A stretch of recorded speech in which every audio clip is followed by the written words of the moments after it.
Good morning student. अब आज इस वीडियो में हम चर्चा करेंगे प्राकल्पना के स्रोतों के बारे में।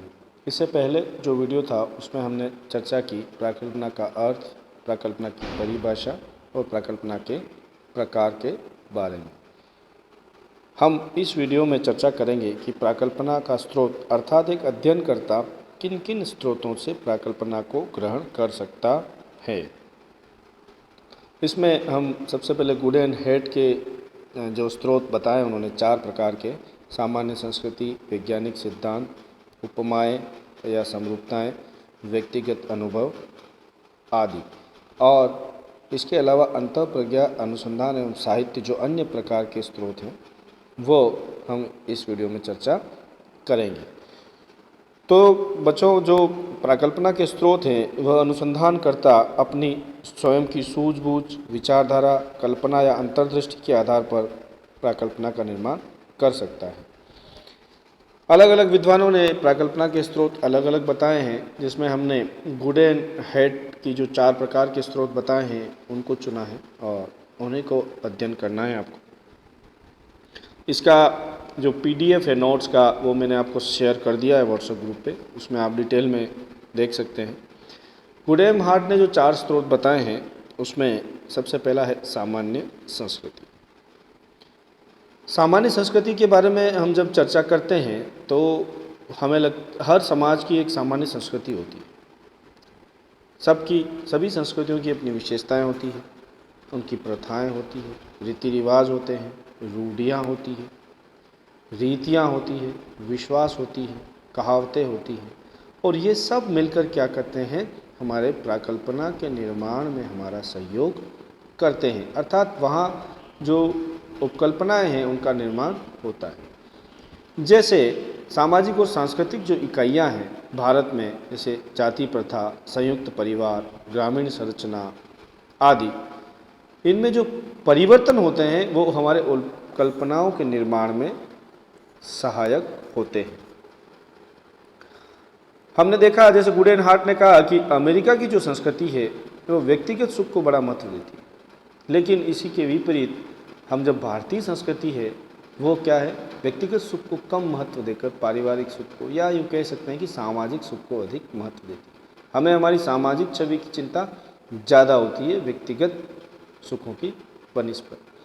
तो इस जो संबंध है, इससे संबंधित अनेक कारण हैं कि इस वजह से हम लोग क्यों करते हैं। इन्हीं कारणों के आधार पर जो नई प्राकल्पनाएं हैं या जो अध्ययन का आधार है वो सामान्य संस्कृति के आधार पर हमें प्राप्त होता है। अब जब हम दूसरा जो बिंदु है वो वैज्ञानिक सिद्धांत की बात करते हैं, तो वैज्ञानिक जो सिद्धांत हैं वहाँ से भी हमें प्राकल्पनाओं का निर्माण किया जा सकता है, क्योंकि वैज्ञानिक सिद्धांत का निर्माण वैज्ञानिकों के द्वारा किया जाता है और उसमें अलग अलग विषयों के बारे में अलग अलग तरह के जो नियम हैं वो प्रतिपादित किए जाते हैं, सामान्यीकरण किया जाता है, और जो भी समस्याएं हैं वह विज्ञानों को प्रभावित करता है। तो जो सामान्यीकरण इसमें पाए जाते हैं उनमें जो सार्वभौमिक तत्व है, अर्थात वो तत्व जो सभी जगह या सर्वत्र जो विद्यमान होते हैं, उन तत्वों को आधार बना करके हम प्राकल्पना का निर्माण कर सकते हैं। ऐसा गुड एंड हार्ट ने अपनी थ्योरी के अंदर कहा है। तीसरा जो बिंदु है वह उपमाएं या समरूपताएं। उपमाओं का मतलब होता है समानताएं, अर्थात एक जो व्यवहार है वह दूसरे क्षेत्र में जब अनुसंधान करता, ढूंढने का प्रयास करता है, तब हम उसको उपमाएं कहते हैं। और या फिर दो भिन्न जो परिस्थितियां होती हैं उसमें कुछ समानताएं होती हैं, उनको ढूंढने का जब अनुसंधान करता प्रयास करता है तब क्या कहलाती है, समरूपताएं या एनालॉजीज कहलाती है। हम लोग देखते हैं कई बार जब अनुसंधान करता, अध्ययन करता है, तो वो देखने का प्रयास करता है कि मध्य प्रदेश में रहने वाली जनजातियों में और डूंगरपुर बांसवाड़ा में रहने वाली जनजातियों में क्या समानताएं हैं, उनमें क्या सांस्कृतिक समानताएं हैं, क्या रहन सहन से संबंधित जो है वो समानता है, क्या खान पान से संबंधित समानता है, क्या इनके उत्सव और त्यौहार सब एक जैसे हैं। ये समरूपताएं जब देखने का प्रयास करता है या उनके आधार पर जब प्राकल्पनाओं का निर्माण करता है तो वह कौन सा कहलाएगा? उपमाएं या समरूपताएं कहलाएगी, जहाँ से प्राकल्पनाओं का निर्माण किया जा सकता है। इसी आधार पर हम एक अन्य उदाहरण के माध्यम से समझ सकते हैं कि कोई व्यक्ति यह देखना चाहता है कि क्या जो सामाजिक सांस्कृतिक जो आधार हैं वह कुपोषण का कारण है, तो वो एक जिले को चुनेगा और उसी के कंपैरिजन में दूसरा जिला चुनता है और दोनों जिलों के जो तथ्य संकलन करके और एक विश्लेषण करता है कि इन दोनों में क्या समानताएं हैं और क्या क्षेत्र के आधार पर या सामाजिक आधार पर ये समस्याएं जो हैं वो हावी हो रही है या कोई अन्य कारण है। अगला बिंदु है व्यक्तिगत अनुभव। प्रत्येक व्यक्ति के जीवन में कई तरह की घटनाएं घटित होती है और दैनिक जीवन में सामाजिक समस्याओं का भी वह सामना करता है और उससे जो व्यक्तिगत अनुभव है उसके आधार पर वह क्या करता है? अपने दृष्टिकोण घटनाओं के प्रति जो निर्माण करता है उससे एक उपकल्पनाओं का निर्माण किया जा सकता है। जैसे जो परंपरागत व्यवहार में हम परिवर्तन देख रहे हैं, जो परिस्थितियां परिवर्तित हो रही है, उनको आधार बनाकर हम लोग उपकल्पना का निर्माण कर सकते हैं। अर्थात जब कभी कोई व्यक्ति उपकल्पनाओं के निर्माण में व्यक्तिगत अनुभव और सामाजिक समस्याओं और दैनिक जीवन के आधार पर घटनाओं के प्रति दृष्टिकोण रखते हुए कल्पनाओं का निर्माण करता है तो वह क्या कहलाता है? व्यक्तिगत अनुभव के आधार पर प्राकल्पनाओं का निर्माण कहलाता है। ये जो चारों स्रोत है, सामाजिक संस्कृति, वैज्ञानिक सिद्धांत, उपमाएं या समरूपताएं और व्यक्तिगत अनुभव, ये जो चारों स्रोत है ये गुड एंड हेट ने अपनी पुस्तक मेथड्स इन सोशल रिसर्च में दिया है। आपको पुस्तक का नाम याद रखना है और हर जगह पुस्तक को रेफ़र करना है ताकि आपको जो अंक हैं वो अच्छे मिल सकें।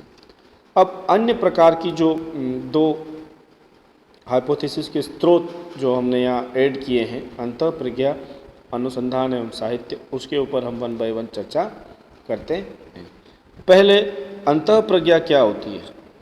अंतःप्रज्ञा होती है मानव की अंतर्दृष्टि।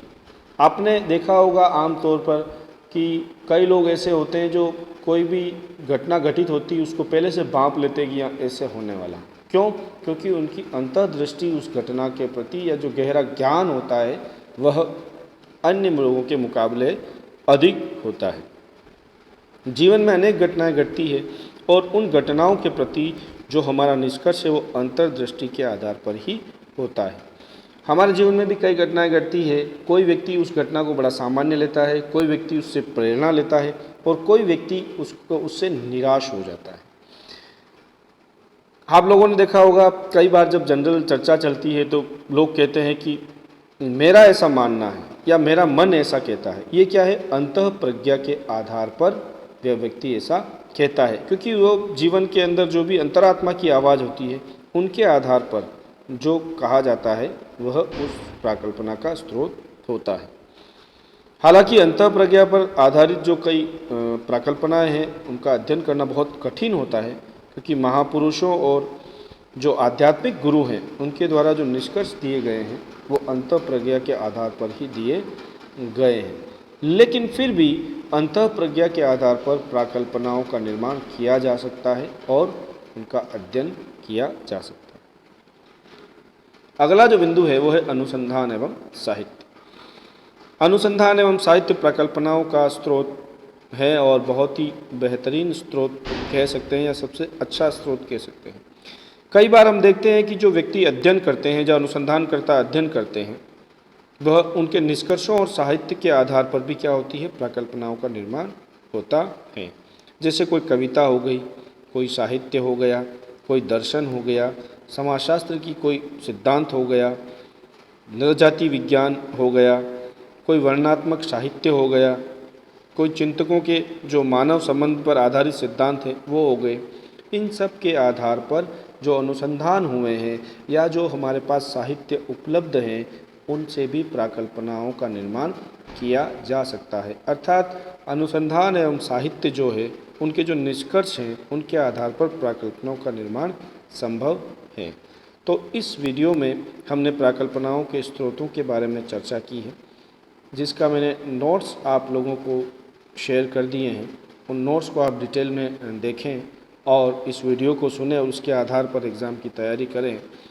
हमें इसके ऊपर जो प्रश्न पूछा जाता है, सीधा प्रश्न पूछा जाता है, या तो छोटे क्वेश्चन में कि प्राकल्पना के कोई 2 स्रोत बताइए, तो आपको गुडेन हार्ट के 2 स्रोत जो हैं वो बताने हैं। या आपको एक प्रश्न इस तरह से पूछा जा सकता है कि प्राकल्पना से आप क्या समझते हैं, इसके स्रोतों को बताइए। तो पहले वीडियो में जो कवर किया हमने, उसके ऊपर प्राकल्पना की अर्थ परिभाषा आपको बतानी है और प्राकल्पना के जो स्रोत हैं गुडेन हार्ट और अन्य जो 2 मैंने बताए हैं उनको डिटेल में जो है आपको लिखना है। साथ ही साथ कई बार बड़े क्वेश्चन में पूछ लिया जाता है कि प्राकल्पना से आप क्या समझते हैं और प्राकल्पना के स्रोतों की विवेचना कीजिए। तो आपको बड़े वाले क्वेश्चन में प्राकल्पना की अर्थ परिभाषा और उसके प्रकार और प्राकल्पना के स्रोतों को थोड़ा बड़ा लिखना है, अर्थ परिभाषा को थोड़ा शॉर्ट में लिखना है। कुल मिलाकर प्राकल्पना के ऊपर छोटे और बड़े दोनों ही तरह के क्वेश्चन पूछे जा सकते हैं और आपको गुडेन हार्ट और पीवी यंग की जो पुस्तकें हैं उनको याद रखनी है। इस वीडियो में हम यहीं तक चर्चा करेंगे। आगे वीडियो में प्राकल्पना के महत्व के बारे में हम चर्चा करेंगे। धन्यवाद। जय हिंद, जय भारत।